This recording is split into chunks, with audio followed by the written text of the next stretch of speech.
Hello everybody, I am Baltmatrix, and today we are taking a look at Transformers Legacy Core Class Bombburst. I picked this figure up at my local Target of all places. Before we get into the figure, I just have to give a shout out to whoever is doing the box art. This is fantastic. Absolutely fantastic. I love the box art that Hasbro has been giving us this year in this line. It's absolutely gorgeous. Now, for those of you who don't know who Bombburst is, this is an original G1 Pretender character. The shell for the Decepticons were these monster forms, and in Bombburst's case, it was like a vampire bat monster thing. In the Japanese version, aka Master Force, his name was Blood. He was a vampire. Yes, he did suck the blood out of humans. That's canonical. Naughty Decepticon. Bad. No biscuit. Bombburst is an absolutely fantastic looking figure. I love the way this thing looks. The colors work incredibly well, and overall it has presence. That head sculpt alone is just mwah. It comes with 3 accessories, 2 blasters that can fit onto each arm, and unfortunately you can't wield them as blasters, but the tips of the guns do fit into the hands, so you can wield the blasters as axes, which is pretty cool. The figure also comes with this hook hatchet type weapon. Doesn't say what it is on the box, doesn't say what it is in the directions, but it would hurt if you got hit by it. Now, according to the directions, I have the wings on backwards. They're supposed to be pointing forwards like this, not with the more bat-like decal or molding pointing towards the front. I gotta admit, that molding looks dope.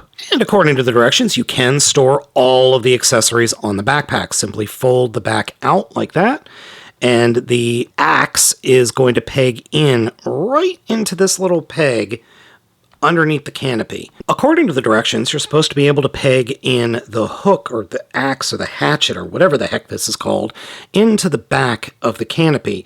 And the way I found the best to do that is to take the top part and kind of slot it behind these tabs and then roll it forward, and it will peg into place. It just does require a little bit of force. So then you can have that hanging off the back like that, and then peg the wing sections into the back like so. It makes the figure incredibly top heavy, but it does technically work. In terms of size, Bombburst scales well to the other Decepticon Core Class figures. I like this. I think I really want to see all of the Pretenders, the Decepticon Pretenders, done in this size class. I know we're getting Skull Cruncher. No, that's a different one. Skull Grin in Deluxe class, but come on, give me some Marauder. Give me some of the other crazy ones. Posability for our little Decepticon Bat Boy here is pretty good. Head is on a swivel, ball joint in the shoulder, ball joint in the elbow, so you can get them some good poses there. Torso articulation, that is a little bit too loose for my taste, nothing I can't fix. Ball joint in the hip, ball joint in the knee, and then the feet are on hinges, that forward and back, but you've got some heel here for the transformation that makes it a lot easier to pose. For the figure's transformation, we're going to start off by putting the hook, or the axe, or whatever you call it, in underneath the canopy. Then take the canopy and pull it up over the robot head, like so. I have a very bad habit of unpegging the gun, or what is now going to be a gun. Then take the arms and flip the guns forward, like so. Take the entire torso and turn around 180 degrees like that. Come down to the feet and close the feet up, like so. And next we're going to collapse the knees and then fold the hips up, and there are these little pegs, or peg slots, in the bottom of the chest, and that's where the legs will peg into, thus covering up the face in vehicle mode. And that's the vehicle mode. That's it. Very simple transformation. A lot of fun.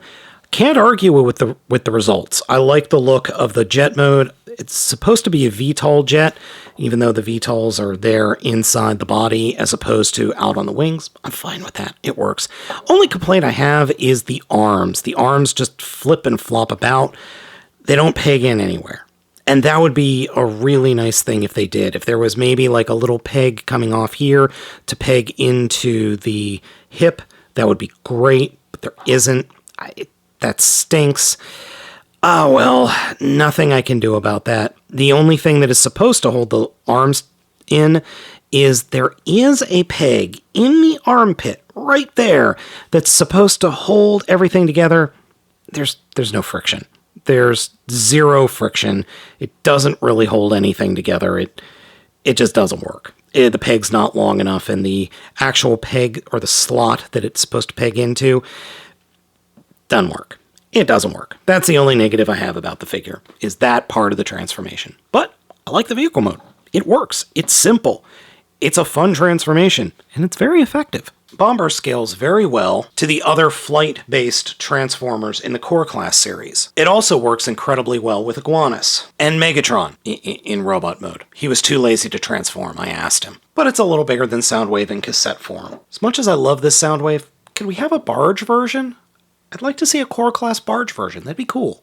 Overall, Bombburst is really solid, except the arm issue. I can't even call it an issue. The lack of stability in vehicle mode.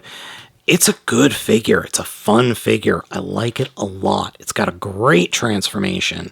It's simple. It's just fun. The only issue that I've run into function-wise is it is a little bit difficult to get the feet folded out all the way if you don't have fingernails. But even with my short-ish nails, it's easy enough. It's a great looking figure, and I'm so glad they went with the shell or the Pretender shell look as opposed to that indistinct, boring inner robot. Because, I mean, let's face it, those Pretender figures weren't the most dynamic robots. It was all about the coolness of the shells and just how crazy they were. So again, I mean, we've got Iguanus, we've got Bombburst, and we're getting Skullgrin. Let's get a Submarauder up here, and an Octopunch, and some of the other Decepticon ones, because those things were cool. So folks, let me know what you think of Bombburst down in the comments. Thank you so much for watching. I picked this up at my local Target, so check out your local Target. They might be there.